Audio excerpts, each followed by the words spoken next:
Do you wish realizing your cloud mandate was as simple as a wave of the hand? You know there's more to it, but it doesn't have to come from lost nights and weekends.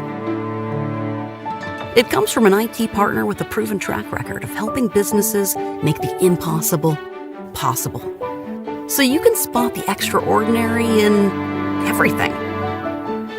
Behind your airline, we make cloud orchestration as powerful as it is simple. We run your infrastructure on a software platform that just works. Your IT managers get the runway they need to scale without compromise. And your customers can jet set anywhere their hearts desire, safely and on time. Behind your customer's ride, our software makes complex cloud management a thing of the past. With more time on hand, your IT admins can stay focused on things that matter, like ensuring the best gear in the world gets to market.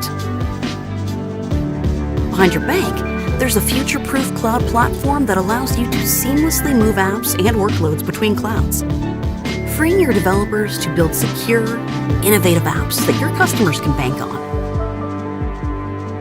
We simplified legacy infrastructure and made it invisible. And now we're doing the same for cloud complexity, so you can focus on the magic you create. Because what we do is invisible. What you do isn't. Cloud. On your terms. Nutanix.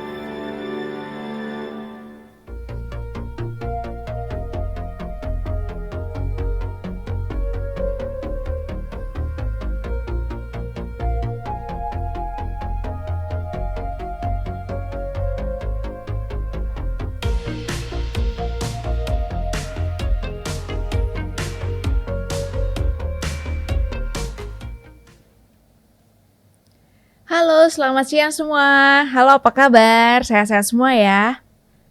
Oke, perkenalkan nama saya Marcella Natalia atau biasa dipanggil Ella dari PT Sinex Metrodata Indonesia. Senang sekali hari ini saya dapat kesempatan menjadi host Nutanix Indonesia Podcast di Cloud Talk with Nutanix dengan topik yang baru. Jadi tema yang akan kita bawa hari ini adalah Cloud Talk with Nutanix Data Analytic Part 1. Nah, sudah hadir bersama saya dua narasumber dari Nutanix Indonesia.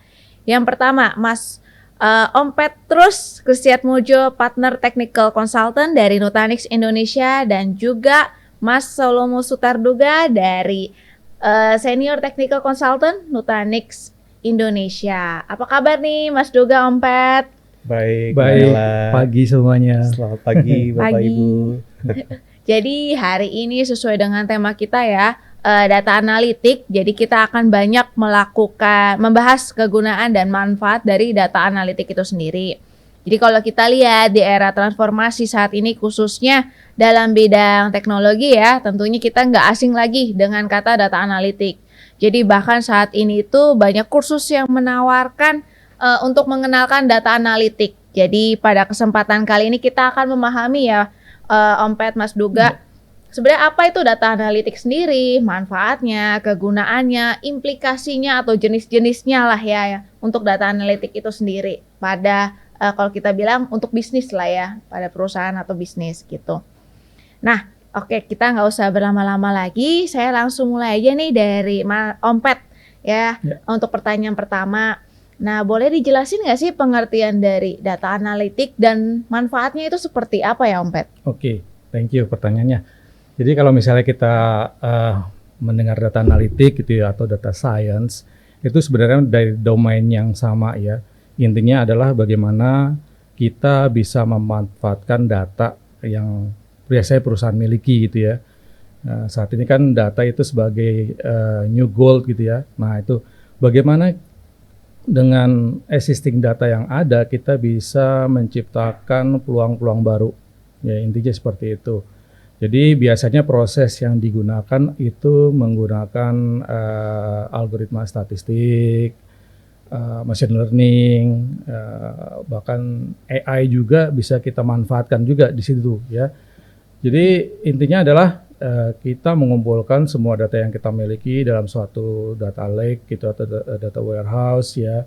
Kemudian diproses, jadi ada pengolahan nanti di situ yang intinya adalah kita bisa mendapatkan insight. Nah, insight ini bisa nanti dimanfaatkan salah satunya misalnya untuk bisnis intelijen, ya, di mana kita bisa membidik market ya yang sesuai dengan produk kita, atau mungkin kita membuat produk yang sesuai market yang akan dituju, bisa seperti itu. Atau bagaimana kita bisa mengefisiensikan secara operasional perusahaan kita, ya, yang pada ujungnya akan meningkatkan revenue sebenarnya. Kira-kira gitu, Mbak Ella. Oke, jadi kalau misalkan dari data analitik itu sendiri, dari penjelasan Om Pet kan sebenarnya data analitik itu berguna banget ya untuk perusahaan, untuk kita analisa lagi untuk kebutuhan dari company itu sendiri gitu loh sebenarnya. Jadi bisa dibilang ini tuh penting sebenarnya buat untuk perusahaan-perusahaan, untuk mendapatkan hasil dari perusahaan itu sendiri gitu. Iya. Oke. Kita lanjut lagi, ini kan kita udah tanya sama Om Pet ya, sekarang kita mau lanjut ke Mas Duga. Kalau menurut Mas Duga nih, bagaimana sih cara kerja untuk data analitik? Apakah menggunakan misalnya cara manual atau memang biasanya kita menggunakan tools nih? Silakan Mas Duga. Oke, thank you Mbak Ella untuk pertanyaannya. Jadi, kalau kita membahas data analitik, tentunya tidak bisa terlepas dari proses yang mengikutinya ya. Jadi, di dalam kita mau melakukan data analitik, kita perlu mendefinisikan terlebih dahulu problem apa yang kita hadapi, gitu ya. Jadi situasi yang menjadi challenge ataupun situasi yang kita mau keluar dari situasi tersebut, gitu. Jadi problemnya harus kita bisa definisikan. Setelah kita mendefinisikan, tentu setelah itu kita bisa menentukan sumber datanya, ya, kita bisa menentukan sumber datanya. Oleh karena itu ada proses yang disebut dengan data collection. Jadi kita mengumpulkan sumber-sumber data, gitu ya, atau sering disebut sebagai data acquisition ya, proses ini. Setelah kita mengumpulkan data-data tersebut, itu merupakan data raw ya, datanya masih raw. Nah, data yang raw itu perlu kita cleansing ya, kita pilah-pilah lah gitu ya. Ada proses cleansing di situ, ada proses transformasi data di situ. Yang intinya kita memilah-milah data mana saja yang kita butuhkan gitu ya, yang kita butuhkan. Nah, setelah kita sudah memilah-milah data, maka kita masuk ke proses selanjutnya, yaitu kita mengeksplorasi data tersebut, gitu ya. Nah, eksplorasi data tersebut juga memungkinkan kita mengeksplor data yang salah, gitu ya. Oleh karena itu, di dalam proses yang sudah tadi dijelaskan, kita masuk ke dalam proses yang paling core dari data analytics, yaitu data modeling. Jadi kita mendefinisikan model datanya, gitu ya, sehingga kita bisa mendapatkan informasi-informasi yang betul-betul kita butuhkan tadi, gitu ya. Jadi kita mendapatkan insight dari data yang kita analisa. Nah, setelah kita melakukan data modeling, maka tahap selanjutnya adalah kita mempresentasikan data kita. Nah, di dalam proses mempresentasikan data itu tentunya ada proses visualisasi data, ya, atau kita mengkomunikasikan data tersebut kepada pihak-pihak yang membutuhkan, ya, misalnya business unit dan lain-lain di dalam suatu organisasi. Nah, tadi saya udah jelasin ya, prosesnya cukup panjang gitu ya. Dan proses ini tentunya nggak bisa dilakukan secara manual gitu ya. Begitu banyak tools yang mengikuti dalam setiap prosesnya ya. Di dalam mengkonsolidasi data, mungkin di situ ada ETL tools yang terlibat ya, proses ekstraksi, proses transform, loading di situ ya. Kemudian di dalam ada BI ya, BI tools yang terlibat di situ gitu ya. Bahkan ada programming language juga yang terlibat di situ ya, untuk melakukan cleansing data atau transformasi data ya, ataupun data modeling tadi gitu ya. Tadi Om Pet sudah sempat singgung ya, bahwa di dalam data analytics itu bisa melibatkan machine learning ya, kemudian AI ya. Maka programming language juga terlibat di dalam kita melakukan data analytics tersebut. Kira-kira seperti itu Mbak Ella.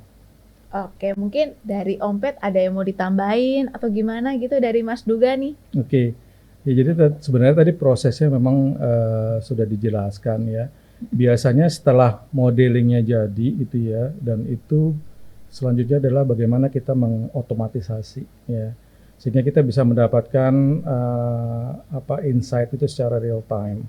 Nah Ya. itu nanti memang sangat tergantung dari platform yang kita pilih juga. Ya mungkin nanti bisa dijelaskan ya. Ya. Juga.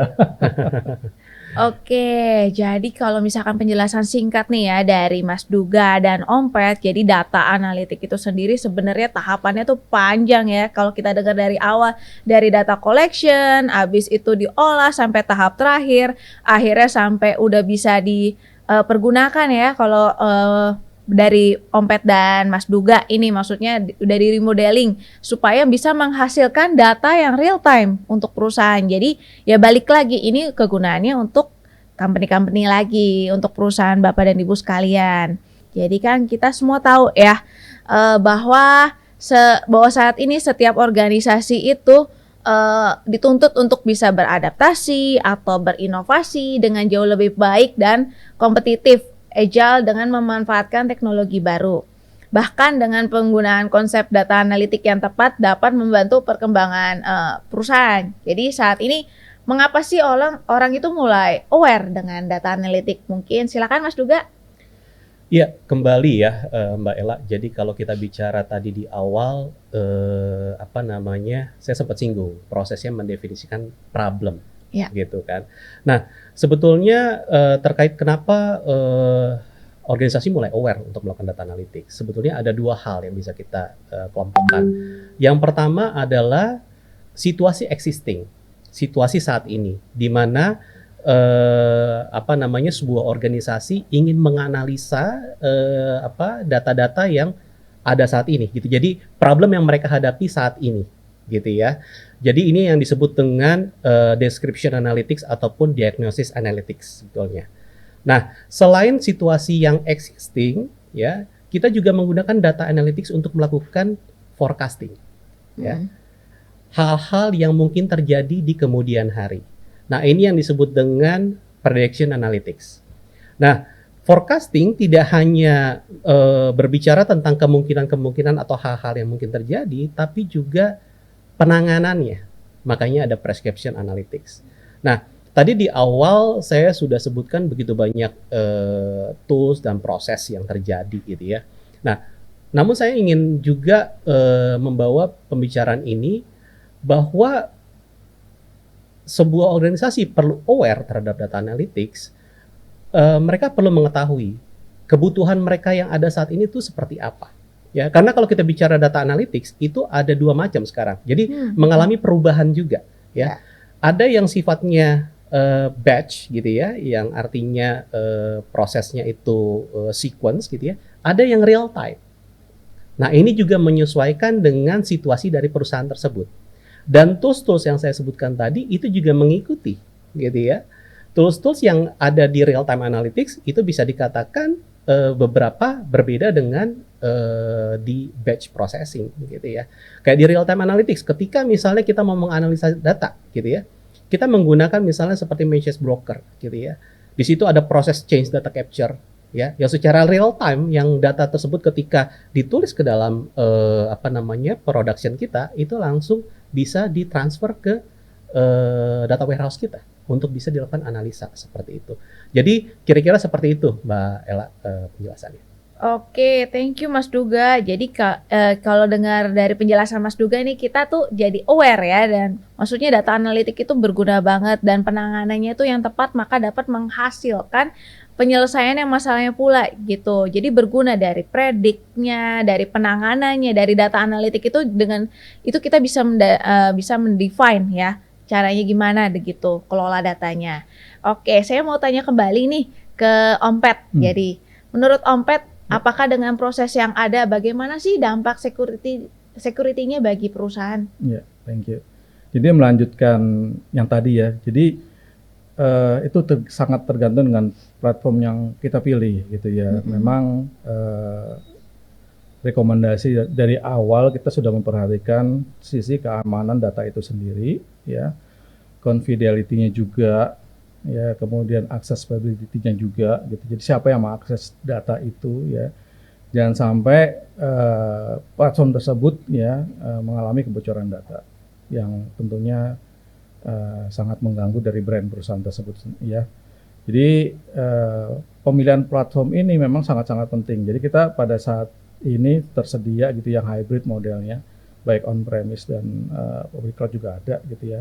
Nah itu sangat tergantung tipe data yang mau diolah gitu ya. Nah ini mungkin Om Duga nih bisa menambahkan. Iya. Ya, jadi betul sekali yang disampaikan oleh Om Pet tadi. Artinya gini, ini kan kita mau menganalisa data nih. Ya, artinya datanya itu cukup masif, cukup besar, gitu ya. Kemudian dibutuhkan tempat penampungan data yang reliable, gitu kan. Tempat penampungan data dan memproses data itu reliable.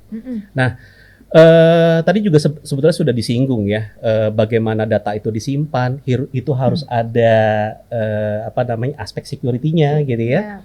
Kemudian siapa yang mengakses data itu, kemudian bagaimana data itu ditransfer dari satu tempat ke tempat yang lain gitu ya. Nah, terkait dengan security tentunya kembali ya, kita sudah ada compliance gitu ya. Secara regulasi ya, setiap data itu contohnya kayak di Indonesia ya, ada undang-undangnya gitu ya, perlindungan data pribadi ya. Kemudian di beberapa industri juga sudah ada compliance-nya, kayak di healthcare ada HEPA gitu ya. Kemudian di financial industry itu ada PCI DSS gitu ya. Nah, pastikan platform yang Bapak Ibu gunakan gitu ya, itu applied dengan compliance tersebut gitu ya. Jadi security merupakan aspek yang juga sangat penting di dalam kita melakukan data analytics ini ya. Pastikan platform yang kita pilih adalah platform yang tepat, kira-kira seperti itu ya, Mbak ya. Oke, jadi untuk Bapak dan Ibu sekalian nih, jadi kalau yang pengen mau kelola data, butuh penyimpanan, dilihat lagi apakah untuk security-nya itu sudah certified ya, kita biasa bilang kayak gitu. Untuk seperti tadi di hospital udah ada HEPA-nya, seperti itu gitu. Oke, kita tepuk tangan dulu dong untuk kita semua. Jadi kalau untuk Nutanix sendiri kita tuh sudah sangat paham ya mengenai hal yang tadi kita bahas ya, Om Pet, Mas Duga. Nah, ada nggak sih, ada tidak ya solusi dari Nutanix mengenai data analitik tersebut nih, Mas Duga? Oke, Nutanix sebagai sebuah cloud platform ya, sebagai penyedia cloud platform, kita memiliki fitur untuk data service. Ya, artinya data-data yang Bapak Ibu miliki ya, apakah itu data terstruktur ataupun data tidak terstruktur ya, raw data itu yang tadinya dikumpulkan dan dikonsolidasikan itu bisa disimpan di dalam platform ini. Nah, kembali dengan bicara tentang aspek security ya, contohnya dalam kita menyimpan data, pastikan platform yang digunakan ya itu memiliki intelligence terhadap data tersebut. Ya, contoh, ketika data itu disimpan, tadi saya sudah sempat singgung ya, ada aspek security-nya, mungkin ada encryption di situ, gitu ya, suatu fitur untuk memproteksi data yang kita simpan. Nah, data ketika dia disimpan, kan nggak hanya berhenti disimpan saja, ya. Bisa jadi data itu dimodifikasi, diakses oleh pihak lain, ataupun di-copy, ditransfer ke tempat lain gitu ya. Nah, aktivitas-aktivitas seperti itu harus bisa dimonitor. Ada intelligence-nya ya yang mampu melakukan monitoring terhadap aktivitas itu. Sehingga apa? Sehingga ketika ada aktivitas-aktivitas yang di luar dari kebiasaan, itu bisa diidentifikasi apakah ini anomali atau tidak. Gitu ya. Kalau ada yang sifatnya anomali ya, mungkin perlu menotifikasi ke adminnya, seperti itu. Ya, itu yang pertama. Yang kedua, ya kita tahu terkait dengan isu security yang ada saat ini cukup marak, di berita juga cukup ramai ya belakangan ini ya, serangan malware, ransomware ya. Minimal platform yang Bapak Ibu pilih itu sudah memiliki intelijen untuk mengetahui ya ransomware berdasarkan signature-nya. Ya, jadi kalau ada extension file yang yang memang ada di dalam database signature langsung bisa di karantin. Ya, terintegrasi juga dengan fitur-fitur seperti misalnya antivirus server gitu ya, biasanya menggunakan protokol yang disebut dengan ICAP gitu ya. Kemudian selain itu, tadi saya sudah bahas bicara tentang detection-nya, ada anomaly detection-nya, prevention-nya. Nah, ini juga yang terakhir, recovery-nya. Ya. Ketika kita mau recovery, tentunya kita memiliki backup-nya. Ya. Nah, pastikan platform yang Bapak Ibu gunakan itu adalah platform yang immutable terhadap serangan-serangan seperti ini. Ya, contohnya ada satu tipe media penyimpanan yang disebut dengan object storage. Nah, object storage ini memiliki fitur yang disebut write once, read many. Ya, jadi artinya semua data yang disimpan di situ, ya, itu tidak bisa dirubah, tidak bisa di-delete. Bahkan oleh pemilik data, administrator mungkin dari media penyimpanannya, atau bahkan oleh Nutanix sendiri. Gitu ya. Itu jadi pertahanan terakhir nih. Jadi ketika misalnya semua data kita sudah katakanlah terkena malware tersebut, ya, kita punya pertahanan terakhir untuk merecovery. Seperti itu. Jadi kira-kira seperti itu terkait dengan kemampuan dari data service yang dimiliki oleh platform Nutanix. Wah, ini jelas banget ya dari info dari Mas Duga. Ini maksudnya kita dengan protection data itu dari awal, dari di-protect, ngedefine ya. Kita bisa ngedefine ya, ini maksudnya anomaly behavior atau bukan, kayak gitu. Kita bisa mendetek gitu. Ini sangat jelas ya. Mungkin dari Ompet ada yang mau ditambah nih. Kalau menurut dari Ompet gimana nih? Tadi kan dari sisi unstructured data ya. Nah, kalau structured data juga di Nutanix juga ada. Jadi database services juga berperan penting di situ. Bagaimana kita mengolah database yang kita miliki ya. Dari segi security-nya juga ya, pengolahan datanya juga ya. Sehingga ketika dia dianalisa atau dianalitik tadi ya, dia tidak mengalami tadi ya hambatan-hambatan yang sudah disebutkan di depan. Seperti itu. Jadi mungkin saya tambahkan sedikit ya. Gimana tuh? Kembali, jadi tadi aspek platform sebagai media penyimpanan ya, itu memiliki intelligence dan juga jangan lupa ada workload di situ. Ada software aplikasi yang berjalan di situ. Jadi pastikan platform yang Bapak Ibu pilih itu adalah platform yang reliable. Gitu ya, reliable dari sisi apa? Pertama, resiliency-nya ya, selalu available gitu ya. Yang kedua adalah performance-nya ya. Terlepas nanti enrich kemampuan apakah dia data service tadi ya untuk unstructured ataupun untuk data-data terstruktur tadi seperti yang disebutkan oleh Ompet tadi. Ya. Jadi balik lagi ya Pak, kita Bapak Ibu sekalian dilihat lagi Pak platform yang memang reliable untuk data structure dan unstructure-nya. Seperti itu ya, Ompet, Mas Duga. Platform Nutanix akan hadir kembali segera. Jadi tunggu aja undangan dari kami. Next kita akan membahas dari data analitik part 2. Dan masih akan bersama Mas Duga juga nih. Kita akan membahas tantangan para implementasi data analitik ya. Mas Duga, mungkin kita akan bahas apa lagi nih, teaser-teaser nih buat para hadirin next-nya. Ya, singkat aja Bapak Ibu, part 2-nya nggak akan kalah menarik ya. Jadi di situ akan lebih bicara tentang challenge-nya seperti apa, langsung dari narasumbernya, mengimplementasikannya seperti apa. Kira-kira seperti itu. Jadi pastikan Bapak Ibu hadir. Jadi pastikan ya Bapak dan Ibu sekalian tuh registrasi juga untuk kelanjutan podcast kita hari ini.